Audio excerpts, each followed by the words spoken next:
bahwa KPK nampaknya juga sudah mendapatkan tanda-tanda atau bukti-bukti awal untuk bisa menjerat Kaisang, tidak hanya lewat isu jet pribadi, tapi lewat banyak kasus dan bukti-bukti yang lain.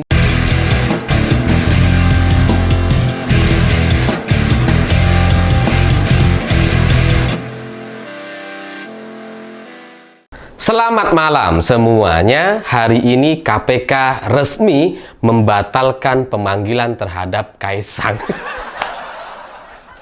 Ini dagelan macam apa lagi gitu ya. Karena sebelumnya ketika Kaisang ini tidak diketahui dia ada di mana, itu kan katanya KPK berencana untuk memanggil Kaisang, sudah menyiapkan surat tapi nggak tahu akan dikirimkan kemana. KPK merasa mereka tidak tahu keberadaan Kaisang ini ada di mana. Setelah Kaisang muncul di kantor PSI semalam, gitu ya, tiba-tiba hari ini KPK membatalkan pemanggilan terhadap Kaisang. Ini kan lucu gitu. Sebelumnya nyari-nyari, nggak tahu, setelah orangnya ada, malah dibatalin.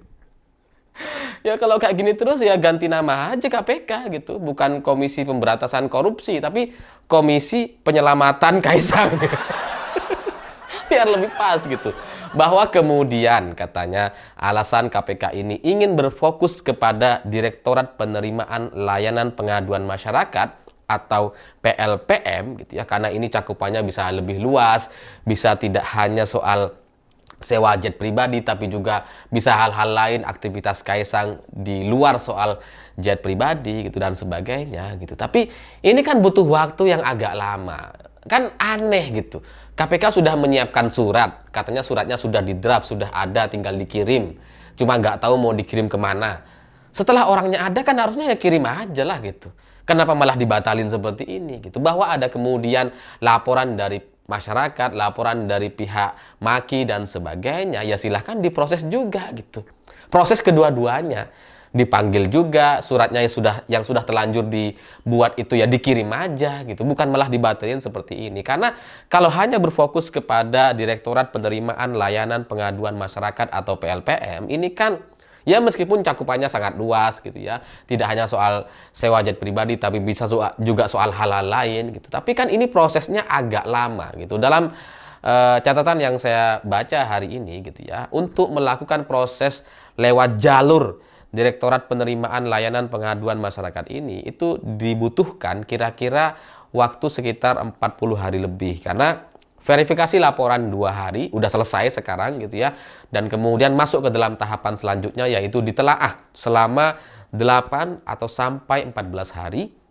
Dan setelah ditelaah, kemudian masuk ke dalam masa pengumpulan informasi selama 30 hari. Barulah kemudian setelah pengumpulan informasi ini, baru bisa naik ke dalam penyelidikan KPK. Dan kemudian setelah itu barulah ini menjadi satu kasus korupsi yang bisa diperiksa dan Kaisang bisa kemudian dipanggil dan dijadikan tersangka. Memang ada proses yang lebih baik, lebih luas dan sebagainya. Tapi kenapa kemudian gitu ya, pemanggilan yang sudah direncanakan, sudah dibuat suratnya ini kemudian dihentikan?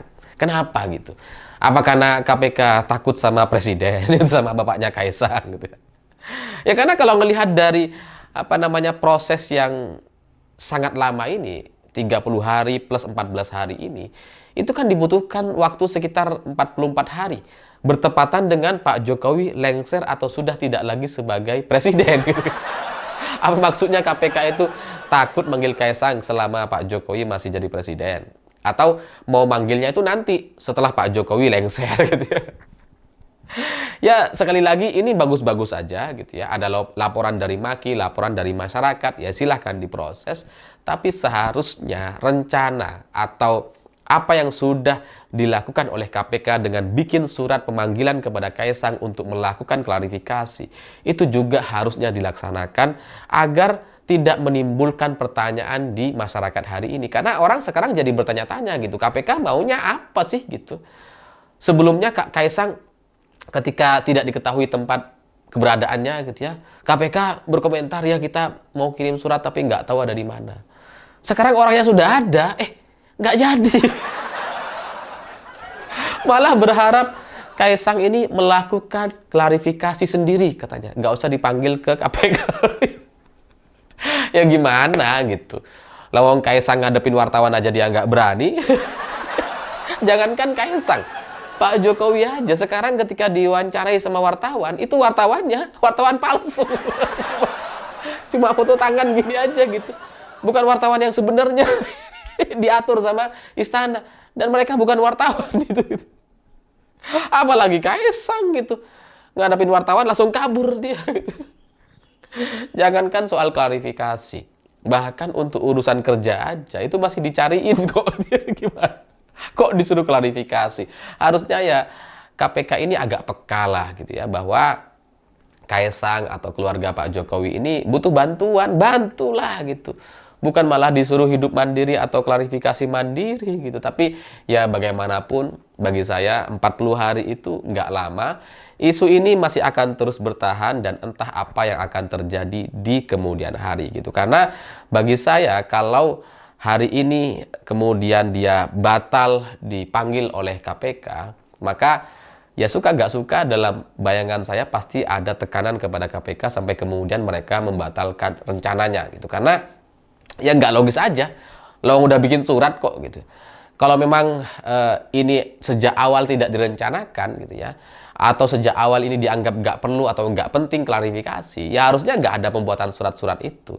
Tapi kalau suratnya sudah jadi, sudah ada, tinggal kirim dan kemudian nggak jadi, ini pasti ada tekanan gitu. Tapi bagi saya di luar soal isu tekanan itu, mungkin juga ada pertimbangan operasi penyelamatan gitu. Karena bagaimanapun kalau menggunakan jalur klarifikasi, maka Kaisang ini bisa hadir di KPK, klarifikasi, dan kemudian ya sehari rame dan selesai begitu saja.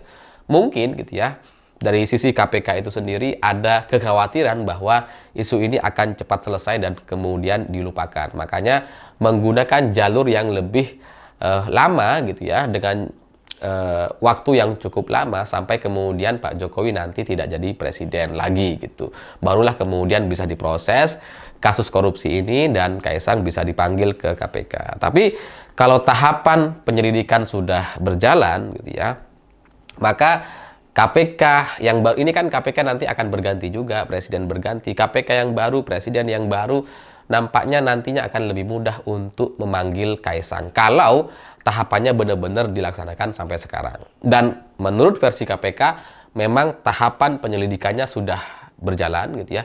Tahapan untuk sampai kepada penyelidikan dan untuk memeriksa Kaisang ini sudah berjalan. Ya meskipun kita perlu menunggu agak lama gitu. Jadi penundaan pemanggilan terhadap Kaisang ini sejatinya memperpanjang isu, memperpanjang proses gitu ya. Tapi nanti di ujung kita akan lihat apakah benar-benar KPK ingin melaksanakan atau memproses hukum secara benar atau kemudian hanya membuat Kaisang ini menjadi aman-aman aja gitu. Karena ya kalau ngelihat dari sisi sekarang gitu ya, dengan dia batal memanggil Kaisang gitu ya, itu kan menunjukkan bahwa nampaknya KPK ini ya agak berani. Ya kalau memang berani ya panggil aja gitu. Bukan kemudian nunggu sampai Pak Jokowi itu lengser. Tapi di luar itu kita juga tetap harus punya apa ya? Punya pikiran yang positif atau berpikiran baik kepada KPK gitu ya. Semoga gitu bahwa apa yang dilakukan KPK hari ini benar-benar untuk memproses isu ini dengan cara-cara yang benar sampai kemudian di momen tertentu, di waktu yang cukup baik, yaitu setelah Pak Jokowi lengser, ini proses penyelidikan dan untuk tahapan memeriksa Kaisang itu bisa dilaksanakan nanti setelah 20 Oktober. Tidak tahu, atau di luar itu mungkin juga bagi KPK ketika mendapatkan laporan dari Maki dan pihak lain gitu ya. Karena Kaisang ini kan dilaporkan gitu ya, dan laporannya itu tidak hanya soal isu jet pribadi. Ada isu itu, isu penggunaan jet pribadi, tapi di luar itu nampaknya juga ada soal bea cukai dan sebagainya. Jadi saya coba berpikir positif atau berhusnuzon dalam ajaran agama Islam gitu ya, bahwa KPK nampaknya juga sudah mendapatkan tanda-tanda atau bukti-bukti awal untuk bisa menjerat Kaisang tidak hanya lewat isu jet pribadi, tapi lewat banyak kasus dan bukti-bukti yang lain yang kemudian itu bisa dirangkum dalam satu kasus tindak pidana korupsi. Ya, kita tunggu saja. 20 Oktober nggak lama, dan kemudian bagi Kaisang dan orang-orang di sekitarnya yang hari ini nampaknya ketakutan, silahkan terus menunjukkan ketakutan-ketakutan itu, karena banyak orang menunggu drama yang seperti itu. Karena semakin mereka ketakutan, semakin mereka nggak mau diwawancara, banyak orang akan semakin percaya bahwa ini ada masalah yang sangat serius di sana. Semoga pada akhirnya bisa diselesaikan, yang benar menjadi benar dan yang salah ya kita salahkan. Saya pikir itu. Terima kasih sudah menonton. Begitulah kura-kura.